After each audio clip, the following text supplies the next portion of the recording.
You're probably here because you have a performative side like me. Programming beats is definitely an important skill to have as a producer, but performing them is a whole other can of worms. Well, let me start off by giving you some background here. Just some general insight on where you're getting your information from. I'm an ex-session drummer that's fully switched over to producing electronic music, and I've sort of come full circle here because once again, I'm drumming, finger drumming with the MPC-1. I have a bachelor's degree in jazz drumming and have performed in countless bands for most of my life. And I've also taught hundreds of private students drum lessons. You're essentially getting my first lesson breakdown, but adapted to finger drumming. Today's sponsor is Distrokid. They are a music distributing platform that I've been using for close to 5 years now. You upload your music to their platform and they take care of streaming it everywhere. Like literally everywhere. For 20 bucks a year, it's just such a solid deal. I'll be explaining one of their features called mini videos later in this video. This video is almost 100% performative, but I just want to take a quick look at sample layout because it's pretty important. I'm using an MPC-1.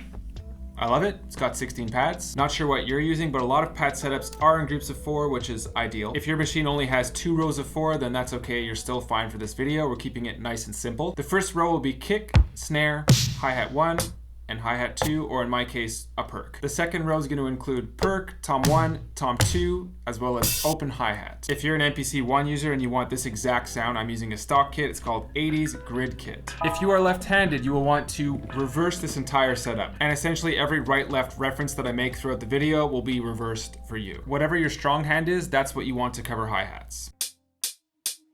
And your other hand is going to cover kick and snare. I hope you like 80 Simply drums.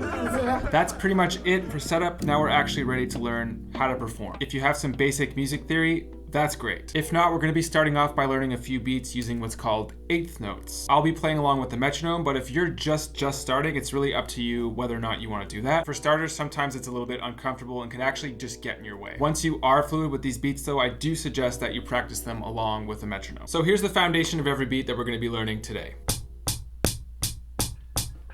This is a very simple rhythm, and it's important now to use it as a reference point for the other parts that you're going to be playing throughout these beats. If you were to count these notes out loud, it would sound like this. 1 and 2 and 3 and 4 and 1 and 2 and 3. Don't be shy, I would suggest to count this out loud. Annoy your neighbors a little bit. For now, every note that you play with your left hand will hit at the same time as your right hand. And we'll start off with the simplest foundational pattern that I like to call the boom ta. Boom ta, boom ta, boom ta. So in this case, your left hand is playing what's called quarter notes. And if I was to count along with this rhythm, it would be 1, 2, 3, 4. 1, 2, 3, 4. Another foundational thing which will be consistent with all the beats that I'm going to be showing you today is what's called the backbeat. Boom ta, boom ta. 1, 2, 3, 4. If you know, you know, and if you don't know, you still know. Everyone knows about the backbeat. It's present in pretty much like 95% of Western music, probably more, probably like 99%. It's that accentuation on beats 2 and 4. It's like when you go to a concert and the lead singer's like, all right, clap on beats 2 and 4, 3, 4, 1, 2, 3, 4. That's where it is. And now for the tricky part, which is to add both of your hands together. So right hand plays eighth notes, 4, 1 and 2 and 3 and 4, and left hand plays boom ta, 3 and 4 and 1 and 2 and 3 and 4 and 1 and 2 and 3 and 4 and 1, 2 and 3 and 4 and yay! So you made it to beat 1, boom ta. This next one is called boom boom ta. As you can see, I really like to verbalize my beats. It's kind of like my thing. If you could sing it, you could play it. Let's hear the left hand alone, boom boom ta. Boom, boom, ta, boom, boom, ta, boom, boom, ta, boom, boom, ta. 1 and 2 and 3 and 4 and 1 and 2 and 3 and 4 and. Next, add the hi-hats to this and maybe try counting out loud. And 1 and 2 and 3 and 4 and 1 and 2 and 3 and 4 and boom, boom, ta, boom, boom, ta, boom, boom, ta, boom, boom, ta. If you're ready, third beat is boom, boom, ta, boom, boom, boom, ta, boom, boom, boom, ta, boom, boom, boom, ta, boom, boom, boom, ta, boom, boom, boom, ta, boom, boom, boom, ta. If If you've made it this far without any problems, congrats. This here might be the turning point for you though, because this is where we introduce 16th notes. The snare will still always be playing on beat 2 and 4, but now the kick and the snare will be playing in between the hi-hat notes. The simplest way to approach this is to break down the finger pattern that you're going to be using. So there'll be little segments where you're going right, left, right, left, right, left, right, left, right. Reminder that you're still using your right hand as a foundation. It's just keeping steady 8th notes the whole time. 1 and 2 and 3 and 4 and 1 and 2 and 3 and 4 and... This first 16th note pattern we're going to look at, if I was to verbalize it, it would sound like this. Boom, boom, tats, boom, boom, tats, boom, boom, tats, boom, boom, tats, boom, boom, tats, boom, boom, tats, boom, boom, tats, boom, boom, tats. 1, 2, 3 and 4 and 1 and 2 and 3 and 4 and... To be even a little bit more thorough, there is a way to count 16th notes. 1E and a 2E and a 3E and a 4E and a 1E and a 2E and a 3E and a 4E and a 1E and a 2E and a 3E and a 4E and a 1E and a 2E and a 3E and a 4E and a... Quick reminder that if you're having an issue with this one, just slow it down. Just take it down. You know, just... Guys, just gonna just take it down. It really is just the best way to allow your brain to process everything that's happening. Same sort of deal, you could also play the snare drum in between the 8th note hi-hat pattern. Boom, tat, ska, boom, tat, ska, boom, tat, ska, boom, tat, ska, boom, tat, ska, boom, tat, ska, boom, tat, ska, boom, tat, ska, boom, tat, ska, boom. 1 and 2 and 3 and 4 and 1E and a 2E and a 3E and a 4E and a boom, tat, cat, cat, boom, cats, boom, tat, cat, cat, boom, cats, boom, tat, cat, cat, boom, cats, don't, tat, cat, cat, boom, cat, boom, tat, cat, cat, boom, cats, boom, tat. 1 and 2 and 3 and 4 and 1 and 2 and 3 and 4 and... Getting a little bit spicy here for you guys, but maybe you're just a total natural. I don't know. We have arrived at drum fills. This fill I'm going to show you is called the shabadoo because that's exactly what it sounds like. Shabadoo, shabadoo, shabadoo, shabadoo. You could also play it just on the toms if you want.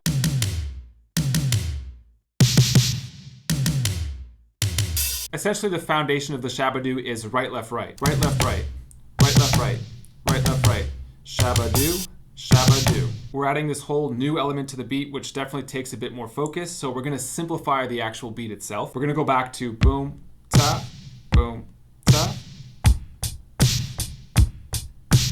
So let's hear this all together. 2, 3, and 1, 2, 3, shabadoo, 1, 2, 3, shabadoo, 1, 2, 3, shabadoo, 1. Once you're comfortable with that, maybe you want to add 2 shabadoos. 2, 3, and 1, 2, shabadoo, shabadoo, boom, ta, shabadoo, shabadoo, 1, 2, shabadoo, 1, 2, shabadoo. All right, so we have this simple foundation, but what if we wanted to actually apply it to a groove? We'll look into what's called phrasing with these 2 simple elements, so the beat and also the shabadoos. So what is a phrase? When we count 1, 2, 3, 4, that's 1 bar. For this exercise, we're going to be focusing on 2 and 4 bar phrases. So how do we count that? I'll play along. 2, 3, 4. 1, 2, 3, 4. 2, 2, 3, 4. 1, 2, 3, 4. 2, 2, 3, 4. Now we're working with a 2-bar phrase, so where would you add the shabadoo within this phrase? I already know that this shabadoo is going to be coming in on beat 4 of the 2nd bar. So let me show you that. 2, 3, and 1, 2, 3, 4, 2, 2, 3, shabadoo, 1, 2, 3, 4, 2, 2, 3, shabadoo. Now I want to add 2 shabadoos, which makes it a longer fill, which means that I have to start it earlier in the phrase. 2, 3, and 1, 2, 3, 4, 2nd bar, 2, shabadoo, shabadoo, 1, 2, 3, 4, 2nd bar, 2, shabadoo. If you want to expand on this a little and also practice your counting, which I highly recommend, try playing longer phrases, like maybe a 4-bar phrase with the fill. For this one though, I'll be making it a little bit more interesting. I'll be playing along with an actual riff. I challenge you to play along, or maybe even just count along and figure out how I'm phrasing this. Really paying attention to where everything falls within the beat.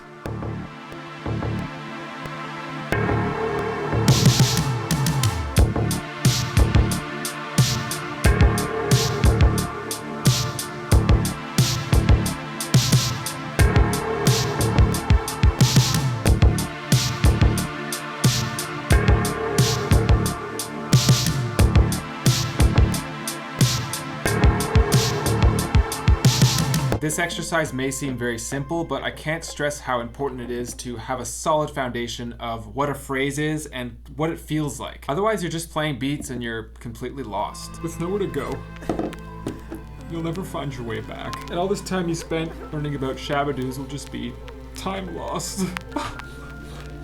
Distrokid! Let's take a quick look at that feature that I was talking about. It's called mini videos, and it's just a great way to promote your single or album. Like my single, Beady, which is out on all streaming platforms March 7th, and the pre-save link is in the description.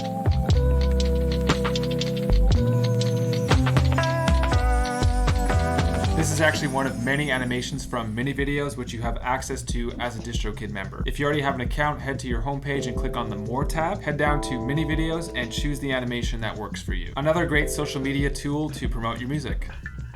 Cheers, Distrokid. I mean, 20 bucks a year. Sounds like a no-brainer to me. Let's recap. We've got a few simple 8-note beats where both hands are playing at the same time. Then we have more advanced 16-note patterns where kicks and snares are playing in between the hi-hats. And then finally we have our fills. We're calling it the shabadoo, and we could use that in a 2 or a 4-bar phrase. If you're looking for even more of a challenge, I would suggest combining the more complex beats with the shabadoos. And then the greatest challenge of all is counting out loud while you're actually playing all this stuff. And that is a drummer's perspective on finger drumming. This is as fundamental as it gets, but still you're equipped. Get familiar with these exercises and you'll definitely be leveling up your finger drumming skills. Hopefully this video was informative for you guys. Thank you for watching, and you know what to do. Hit that old subscribe button if you're into this sort of content. Maybe even smash it, destroy it. I like you when you like it. And the best thing would be to hit the notification bell so that you're notified when my new videos come out. I mean, it's kind of a win-win for both of us, right? Keep on practicing, and I'll see you guys soon AF.